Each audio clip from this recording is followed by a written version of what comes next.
கொண்டாடுவதற்கு செல்கிறோம்.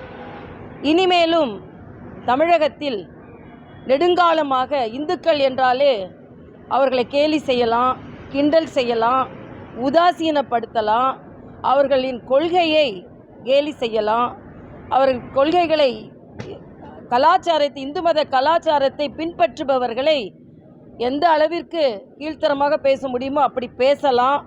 இப்படி ஒரு கலாச்சாரம் தமிழகத்தில் பரவி இருக்கிறது. இதற்கு ஒரு முற்றுப்புள்ளி வைக்க வேண்டும். நாங்கள் தமிழையும் இந்து மதத்தையும், தமிழையும் முருகனையும், தமிழையும் ஆன்மீகத்தையும் பிரிப்பதற்கான ஒரு ஏற்பாடு நெடுங்காலமாக தமிழகத்தில் நடைபெற்று வருகிறது. தமிழ் என்றாலே அதுக்கு ஆன்மீகத்திற்கு சம்பந்தம் இல்லை, ஆன்மீகம் என்றால் அது தமிழுக்கு சம்பந்தம் இல்லை, இன்னொன்று தமிழ் என்றால் அது இந்து மதத்திற்கு சம்பந்தம் இல்லை என்ற ஒரு புது கருத்தை விட இன்று பதிவு செய்திருக்கிறார்கள். தமிழ் ஆன்மீகத்தை வளர்த்தது, ஆன்மீகம் தமிழை வளர்த்தது. பாம்பன் சாமி மட்டும்